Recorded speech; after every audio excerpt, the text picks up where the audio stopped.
Hi ಸ್ನೇಹಿತರೆ, welcome to Kannada champion. So ಈ ವಿಡಿಯೋದಲ್ಲಿ 25 ಜೂನ್ದು ಇಂಪಾರ್ಟೆಂಟ್ ಕರೆಂಟ್ ಅಫೈರ್ಸ್ನ ಡಿಸ್ಕಸ್ ಮಾಡೋಣ. ಸೊ ಬನ್ನಿ ಗೆಳೆಯರೆ, ಈ ವಿಡಿಯೋನ ಸ್ಟಾರ್ಟ್ ಮಾಡೋಣ. ಅದಕ್ಕಿಂತ ಮುಂಚೆ ನೀವು ನಮ್ಮ ಚಾನಲ್ನ ಸಬ್ಸ್ಕ್ರೈಬ್ ಮಾಡಿಲ್ಲ ಅಂದರೆ ಈ ಕೂಡಲೇ ನಮ್ಮ ಚಾನಲನ್ನು ಸಬ್ಸ್ಕ್ರೈಬ್ ಮಾಡಿ. So first question, which day of the year is marked as United Nations public service day? ಯಾವ ದಿನವನ್ನು ವಿಶ್ವಸಂಸ್ಥೆಯ ಸಾರ್ವಜನಿಕ ಸೇವಾ ದಿನವೆಂದು ಆಚರಿಸಲಾಗುತ್ತದೆ? Right answer is option B, 23rd June. June 23ರಂದು ವಿಶ್ವಸಂಸ್ಥೆಯ ಸಾರ್ವಜನಿಕ ಸೇವಾ ದಿನವಾಗಿ ಆಚರಿಸಲಾಗುತ್ತದೆ. ಸೊ ಪ್ರಪಂಚಾದ್ಯಂತ ಎಲ್ಲಾ ಕ್ಷೇತ್ರಗಳ ಅಭಿವೃದ್ಧಿಯಲ್ಲಿ ಸಾರ್ವಜನಿಕ ಸೇವೆಯ ಕೊಡುಗೆ ಮತ್ತು ಪಾತ್ರವನ್ನು ಈ ದಿನ ಎತ್ತಿ ತೋರಿಸುತ್ತದೆ. ಸೊ 2022ರ theme building back better from ಕೋವಿಡ್-19 enhancing innovative partnerships to meet sustainable development goals. So ಪ್ರತಿ ವರ್ಷ ಜೂನ್ 23ರಂದು ವಿಶ್ವಸಂಸ್ಥೆಯ ಸಾರ್ವಜನಿಕ ಸೇವಾ ದಿನವನ್ನು ಆಚರಿಸುತ್ತಾರೆ. ನೆಕ್ಸ್ಟ್ ಗೈಸ್, ಯುನೈಟೆಡ್ ನೇಷನ್ಸ್ ಬಗ್ಗೆ ನೋಡೋದಾದ್ರೆ, United Nations secretary general Antonio Guterres and United Nations ಸ್ಥಾಪನೆ 24th ಅಕ್ಟೋಬರ್ 1945 ನಲ್ಲಿ ಆಗಿದೆ. International Olympic day is observed every year on which day? ಅಂತಾರಾಷ್ಟ್ರೀಯ ಒಲಿಂಪಿಕ್ ದಿನವನ್ನು ಯಾವ ದಿನ ಆಚರಿಸುತ್ತಾರೆ? Right answer is option A, 23rd June. June 23ರಂದು ಪ್ರಪಂಚಾದ್ಯಂತ ಅಂತಾರಾಷ್ಟ್ರೀಯ ಒಲಿಂಪಿಕ್ ದಿನವನ್ನು ಆಚರಿಸಲಾಗುತ್ತದೆ. ಸೊ 2022ರ theme together for a peaceful world. So ಸ್ವೀಡನ್ನ ಸ್ಟಾಕ್ ಹೋಮ್ನಲ್ಲಿ ನಡೆದ ಅಂತಾರಾಷ್ಟ್ರೀಯ ಒಲಿಂಪಿಕ್ ಸಮಿತಿಯ 41ನೇ ಅಧಿವೇಶನದಲ್ಲಿ 1948ರಲ್ಲಿ ಝ್ಯಾಕ್ನ IOC ಸದಸ್ಯ ಡಾಕ್ಟರ್ ಗ್ರಸ್ ಅವರು ವಿಶ್ವ ಒಲಿಂಪಿಕ್ ದಿನದ ಕಲ್ಪನೆಯನ್ನು ಮಂಡಿಸಿದರು. ಸೊ ಪ್ರತಿ ವರ್ಷ ಜೂನ್ 23ರಂದು ಇಂಟರ್ನ್ಯಾಷನಲ್ ಒಲಿಂಪಿಕ್ ಡೇ ಅನ್ನು ಆಚರಿಸುತ್ತಾರೆ. IOCದು full form guys international Olympic committee. IOCದು ಪ್ರಸ್ತುತ chairman Thomas Bach. Which day of the year is celebrated as international widows day? ಯಾವ ದಿನವನ್ನು ಅಂತಾರಾಷ್ಟ್ರೀಯ ವಿಧವೆಯರ ದಿನವನ್ನಾಗಿ ಆಚರಿಸಲಾಗುತ್ತದೆ? International widow day. Right answer is option D, June 23. June 23ರಂದು ಪ್ರಪಂಚಾದ್ಯಂತ ಅಂತಾರಾಷ್ಟ್ರೀಯ ವಿಧವೆಯರ ದಿನವನ್ನು ಆಚರಿಸಲಾಗುತ್ತದೆ. International widows day. ಸೊ 2022ರ theme invisible woman invisible problem. So ಈ ದಿನವು ವಿಡೋಸ್ಗೆ ಬೆಂಬಲ ಒದಗಿಸುವುದು ಮತ್ತು ಅವರ ಪರಿಸ್ಥಿತಿ ಬಗ್ಗೆ ಜಾಗೃತಿ ಮೂಡಿಸುವ ಗುರಿಯನ್ನು ಹೊಂದಿದೆ. So Loomba foundation united kingdom ಮೂಲದ NGO 2005ರಲ್ಲಿ ಈ ದಿನವನ್ನು ಸ್ಥಾಪಿಸಿತು. ಸೊ ಪ್ರತಿ ವರ್ಷ ಜೂನ್ 23ರಂದು ಇಂಟರ್ನ್ಯಾಷನಲ್ ವಿಡೋಸ್ ಡೇ ಅನ್ನು ಆಚರಿಸುತ್ತಾರೆ. Cricket player Rumeli Dhar has announce her retirement from all forms of game. She plays cricket for which country? Cricket player Rumeli Dhar ಅವರು ಎಲ್ಲಾ ರೀತಿಯ ಕ್ರಿಕೆಟ್ನಿಂದ ನಿವೃತ್ತಿ ಘೋಷಿಸಿದ್ದಾರೆ. ಅವರು ಯಾವ ದೇಶಕ್ಕಾಗಿ ಕ್ರಿಕೆಟ್ ಆಡಿದರು?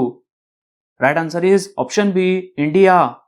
ಇಂಡಿಯನ್ ಕ್ರಿಕೆಟ್ ಪ್ಲೇಯರ್ ಹಾಗೂ ಟೆಸ್ಟ್ ಕ್ರಿಕೆಟ್ನ ಮಾಜಿ ಕ್ಯಾಪ್ಟನ್ ರುಮೇಲಿ ಧಾರ್ ಅವರು ಇತ್ತೀಚೆಗೆ ಎಲ್ಲಾ ರೀತಿಯ ಕ್ರಿಕೆಟ್ನಿಂದ ರಿಟೈರ್ಮೆಂಟ್ ಅನ್ನು ಘೋಷಿಸಿದ್ದಾರೆ.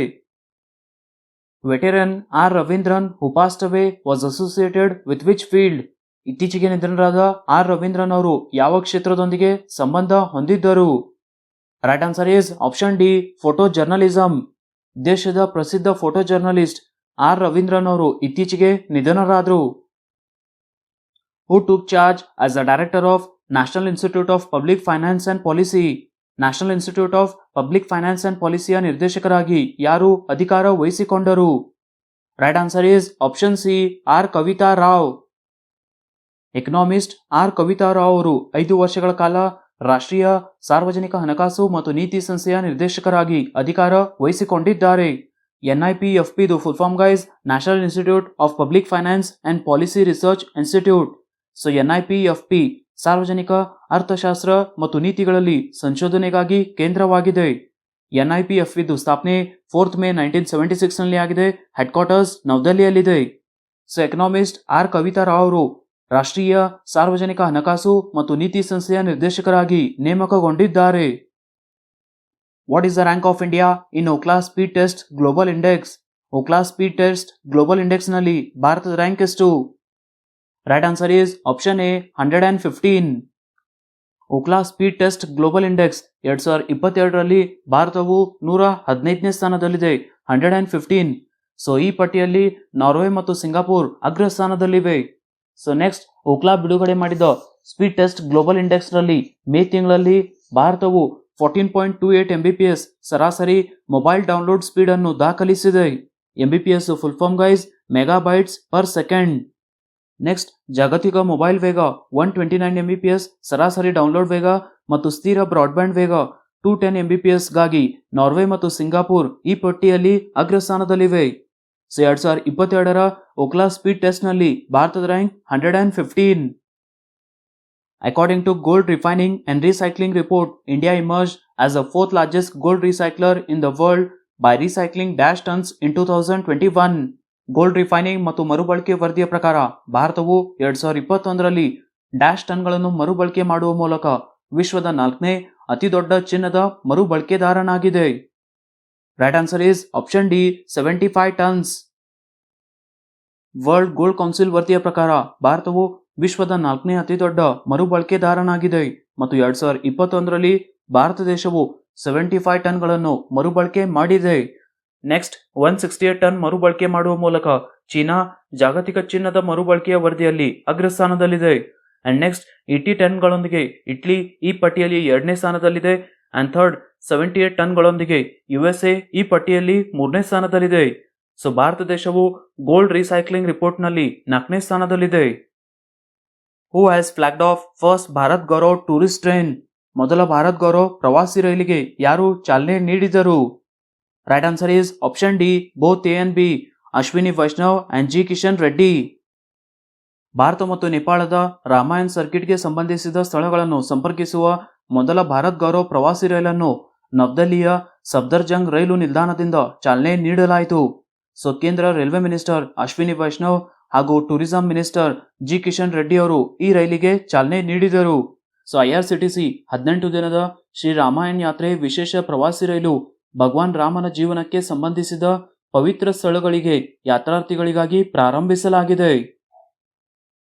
Indian oil corporation has launch a special type of solar stove. What is the name of this solar stove? Indian oil corporation ವಿಶೇಷ ರೀತಿಯ ಸೋಲಾರ್ ಸ್ಟವ್ ಅನ್ನು ಬಿಡುಗಡೆ ಮಾಡಿದೆ. ಸೊ ಈ ಸ್ಟವ್ ನ ಹೆಸರೇನು? Right answer is option C solar Nutan. Indian oil corporation ವಿಶೇಷ ರೀತಿಯ ಸೋಲಾರ್ ಸ್ಟವ್ ಅನ್ನು ಬಿಡುಗಡೆ ಮಾಡಿದೆ ಅಂಡ್ ಈ ಸ್ಟವ್ಗೆ ಸೋಲಾರ್ ನೂತನ್ ಎಂದು ಹೆಸರಿಸಲಾಗಿದೆ. ಸೊ ಈ ಸ್ಟವ್ ಸಂಪೂರ್ಣವಾಗಿ ಸೌರಶಕ್ತಿಯಿಂದ ಕಾರ್ಯನಿರ್ವಹಿಸುತ್ತದೆ ಮತ್ತು ಸೂರ್ಯನ ಕಿರಣಗಳಿಂದ ಚಾರ್ಜ್ ಆಗುತ್ತದೆ. ಸೊ ದೆಹಲಿಯಲ್ಲಿರುವ ಸಚಿವ್ ಹರ್ದೀಪ್ ಸಿಂಗ್ ಪುರಿ ಅವರ ನಿವಾಸದಲ್ಲಿ ಈ ಸ್ಟವ್ ಅನ್ನು ಬಿಡುಗಡೆ ಮಾಡಲಾಯಿತು. ಸೊ ನೆಕ್ಸ್ಟ್ ಗೈಸ್, IOC ಬಗ್ಗೆ ನೋಡೋದಾದ್ರೆ IOCL full form Indian oil corporation limited, ಸ್ಥಾಪನೆ 1959 ನಲ್ಲಿ ಆಗಿದೆ. Chairman Srikanth Madhav Vaidya. Union minister Piyush Goyal inaugurated mango festival in which country? ಕೇಂದ್ರ ವಾಣಿಜ್ಯ ಮತ್ತು ಕೈಗಾರಿಕಾ ಸಚಿವ್ ಪಿಯೂಷ್ ಗೋಯಲ್ ಅವರು ಯಾವ ದೇಶದಲ್ಲಿ ಮ್ಯಾಂಗೋ ಫೆಸ್ಟಿವಲ್ ಅನ್ನು ಉದ್ಘಾಟಿಸಿದರು? Right answer is option C Belgium. ಬೆಲ್ಜಿಯಂನ ಬ್ರಸೆಲ್ಸ್ನಲ್ಲಿ ಆಯೋಜಿಸಲಾದ ಮ್ಯಾಂಗೋ ಫೆಸ್ಟಿವಲ್ ಅನ್ನು ಕೇಂದ್ರ ಯೂನಿಯನ್ ಮಿನಿಸ್ಟರ್ ಪಿಯೂಷ್ ಗೋಯಲ್ ಅವರು ಉದ್ಘಾಟಿಸಿದರು. ಸೊ ಯುರೋಪಿಯನ್ರಲ್ಲಿ ಮ್ಯಾಂಗೋ ಬಗ್ಗೆ ಜಾಗೃತಿ ಮೂಡಿಸಲು ಮತ್ತು ಯುರೋಪ್ನಲ್ಲಿ ಭಾರತೀಯ ಮ್ಯಾಂಗೋಗಳಿಗೆ ಮಾರುಕಟ್ಟೆಯನ್ನು ಸೃಷ್ಟಿಸಲು ಈ ಫೆಸ್ಟಿವಲ್ ಅನ್ನು ಆಯೋಜಿಸಲಾಗಿದೆ. ಸೊ ಬೆಲ್ಜಿಯಂ ಬಗ್ಗೆ ನೋಡೋದು guys, capital Brussels, currency euro, president Charles Michel, prime minister Alexander. So ಬೆಲ್ಜಿಯಂನಲ್ಲಿ ಮ್ಯಾಂಗೋ ಫೆಸ್ಟಿವಲ್ ಅನ್ನು ಪಿಯೂಷ್ ಗೋಯಲ್ ಅವರು ಉದ್ಘಾಟಿಸಿದರು. Which Indian origin architect has been named as Commissioner of England History Preservation Body? ಯಾವ ಭಾರತೀಯ ಮೂಲದ ಆರ್ಕಿಟೆಕ್ಟ್ ಅನ್ನು ಇಂಗ್ಲೆಂಡ್ ಇತಿಹಾಸ ಸಂರಕ್ಷಣಾ ಸಂಸ್ಥೆಯ ಕಮಿಷನರ್ ಆಗಿ ಆಯ್ಕೆ ಮಾಡಲಾಗಿದೆ? Right answer is option C Nairita Chakraborty. Nairita Chakravarti ಭಾರತೀಯ ಮೂಲದ ಆರ್ಕಿಟೆಕ್ಟ್ ಇಂಗ್ಲೆಂಡ್ನ ಇತಿಹಾಸ ಸಂರಕ್ಷಣಾ ಸಂಸ್ಥೆಯ ಆಯುಕ್ತರಾಗಿ ನೇಮಕಗೊಂಡಿದ್ದಾರೆ. ಸೊ ಅವರು ಈಗಾಗಲೇ ಐತಿಹಾಸಿಕ ಇಂಗ್ಲೆಂಡ್ನ ಸಲಹಾ ಸಮಿತಿಯ ಸದಸ್ಯರಾಗಿದ್ದಾರೆ ಮತ್ತು ಜುಲೈ 1ರಿಂದ ಜೂನ್ 2026ರವರೆಗೆ 4 ವರ್ಷಗಳ ಅವಧಿಗೆ ಕಮಿಷನರ್ ಆಗಿ ತಮ್ಮ ಹೊಸ ಪಾತ್ರವನ್ನು ಪ್ರಾರಂಭಿಸುತ್ತಾರೆ. ಸೊ ನೈರಿತಾ ಚಕ್ರವರ್ತಿಯವರನ್ನು ಇಂಗ್ಲೆಂಡ್ನ ಇತಿಹಾಸ ಸಂರಕ್ಷಣಾ ಸಂಸ್ಥೆಯ ಮುಖ್ಯಸ್ಥರಾಗಿ ನೇಮಿಸಲಾಯಿತು. ಸ್ನೇಹಿತರೆ, ಎರಡು ಕ್ವಶನ್ಗೆ ಆನ್ಸರ್ಸ್ ಚೆಕ್ ಮಾಡಿ. ಫಸ್ಟ್ ಕ್ವಶನ್ ಇರೋದು, was been appointed as ambassador and permanent representative of India to United Nations? ಇದಕ್ಕೆ ಉತ್ತರ ಸ್ನೇಹಿತರೆ Ruchira Kamboj. Next question is ಸ್ನೇಹಿತರೆ, which country hosted 14th BRICS summit? ಇದಕ್ಕೆ ಉತ್ತರ ಸ್ನೇಹಿತರೆ China. Question of the day ನೋಡಿ ಸ್ನೇಹಿತರೆ, ಫಸ್ಟ್ ಕ್ವಶನ್ ಇರೋದು, international Olympic day is observed on which day? Next question is ಸ್ನೇಹಿತರೆ, what is the rank of India in Ookla speed test global index? ಸ್ನೇಹಿತರೆ, 2 ಕ್ವಶನ್ಗೆ answer ನನಗೆ comment ಅಲ್ಲಿ ತಿಳಿಸಿ. And guys, ನಮ್ಮ ಅಪ್ಲಿಕೇಶನ್ ಲಿಂಕ್ ಡಿಸ್ಕ್ರಿಪ್ಷನ್ ಅಲ್ಲಿ ಇದೆ, ಅಲ್ಲಿಂದ ನೀವು ಡೌನ್ಲೋಡ್ ಮಾಡಬಹುದು.